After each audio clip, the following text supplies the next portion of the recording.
పవన్ కళ్యాణ్ ఈరోజు చాలా తీవ్రంగా హెచ్చరించారు. మామూలుగా ఆయన ఆ, గత ప్రభుత్వం ఉన్నప్పుడు ఇలాగ మాట్లాడేవాడు ప్రజల్లో. ఎందుకంటే ఆయనకు అది యుఎస్పి అని చెప్పొచ్చు. యూనిక్ సెల్లింగ్ పాయింట్ పవన్ కళ్యాణ్కి. అంటే తీవ్రంగా మాట్లాడడం ద్వారా తన కేడర్ను ఉత్సాహపరచడం, అభిమానులను ఉత్సాహపరచడం అనేది ఆయన ఒక టాక్టికల్ ఒక ప్లాన్ గా చేసుకున్నాడు.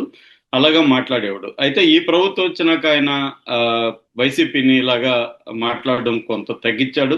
ఆ, ముఖ్యంగా అభివృద్ధి మీద, లేకపోతే తన మంత్రిత్వ శాఖల పని విధానం మీద ఆయన ఎక్కువగా ఫోకస్ చేసినట్టు కనబడుతుంది. అయితే ఆ, ఈరోజు ఆయన వెస్ట్ గోదావరి జిల్లాలో అమరజీవి జలధార పథకం పరవలి అనే ప్లేస్ లో అమరజీవి జలధార పథకాన్ని ప్రారంభించాడు. ఈ సందర్భంగా ఆయన తీవ్ర వ్యాఖ్యలు చేశాడు. ఆ, మేము మీరు ఇలాగే ఇటు సోషల్ మీడియాలో కానీ, లేకపోతే వేరే దేశాల్లో కూర్చొని కానీ, లేకపోతే ఇక్కడ కూర్చొని కానీ మమ్మల్ని బెదిరిస్తా ఉంటే మేము గమ్మున ఉండము. ఆ, ప్రభుత్వం తలుచుకుంటే ఏమైందో నక్సలైట్ విషయంలో చూశారు కదా. సీరియస్ గా తలుచుకుంటే నక్సలైట్ ఉద్యమం తుడిచిపెట్టుకుపోయింది. అలాగా మేము తలుచుకుంటే 48 గంటల్లో పొలిటికల్ డిసిషన్ తీసుకుంటే మీరు నామరూపాలు లేకుండా పోతారు. ఆ, రోమాల్ని తొలగిస్తాం. తర్వాత ఆ, పవన్ కళ్యాణ్ మామూలుగా ఈ మధ్య కాలంలో ఎప్పుడు కూడా వైసీపీ మీద ఇంత తీవ్ర విమర్శలు చేయలేదు.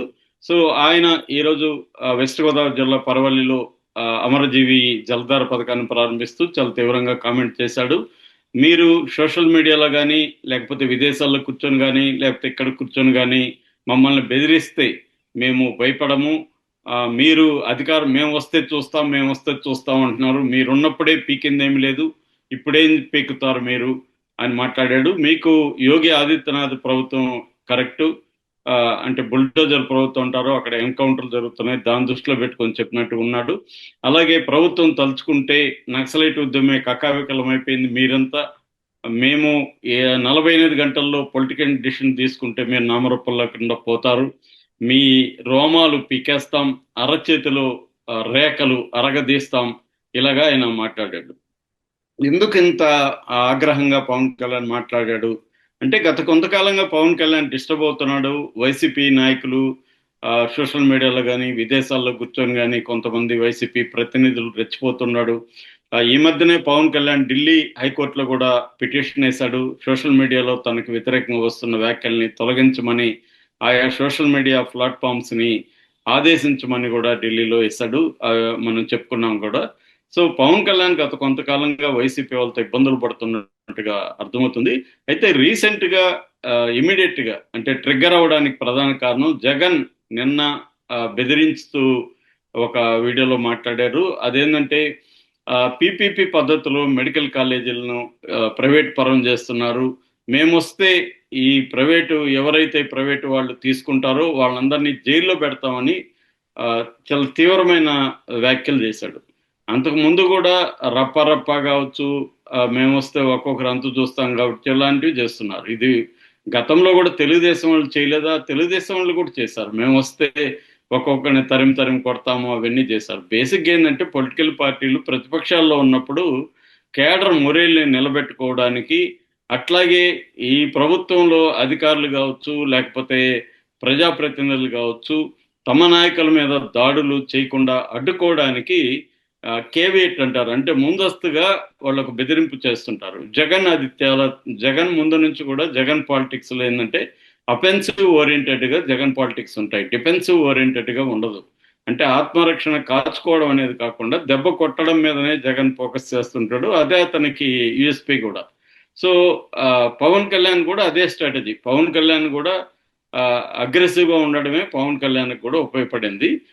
రెండోది, ఆయన సినిమాలో యాక్ట్ చేస్తాడు కాబట్టి డైలాగ్ డెలివరీ కానీ ఎక్కడ ఎలాంటి డైలాగులు చెప్పాలి అవన్నీ కూడా ఆయనకి క్షుణ్ణంగా తెలుసు. దాన్ని ఒక సినిమాటిక్ ఈవెంట్ లాగా కూడా పవన్ కళ్యాణ్ మార్చగలడు.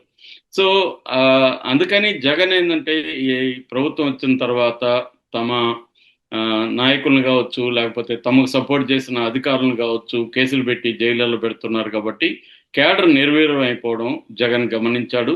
అందువల్ల విత్ ఇన్ 4 months లోనే జగన్ స్ట్రాటజీ మార్చుకొని అగ్రెసివ్ పాలిటిక్స్ చేయాలని చెప్పి ఎక్కడికి వెళ్ళినా కూడా ఒక బల ప్రదర్శన చేయడం, వేలాది మందిని తీసుకెళ్లడం, ఆ బల ప్రదర్శనలో రప్పలాడిస్తాం, జగన్ వస్తున్నాడు ఇలాగా మాట్లాడడం, అంతు చూస్తామని మాట్లాడడం, ఇలాగా ఒక అగ్రెసివ్ పాలిటిక్స్లోకి జగన్ వెళ్ళాడు.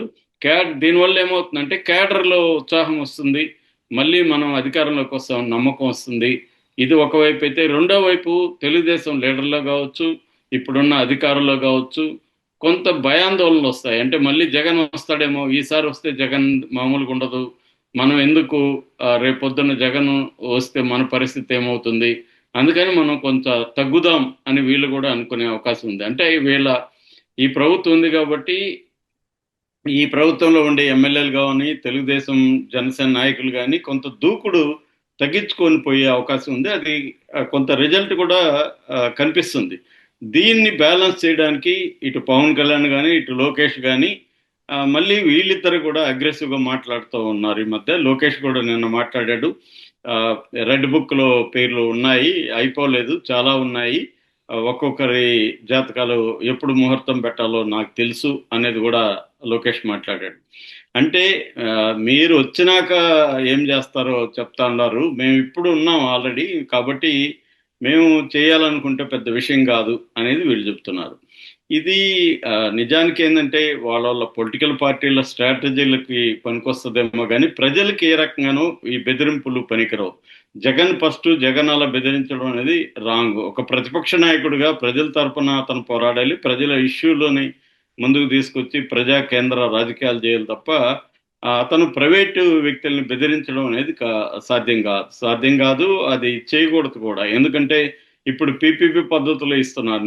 నేను వచ్చినాక దీన్ని మారుస్తానని చెప్పడం వేరు,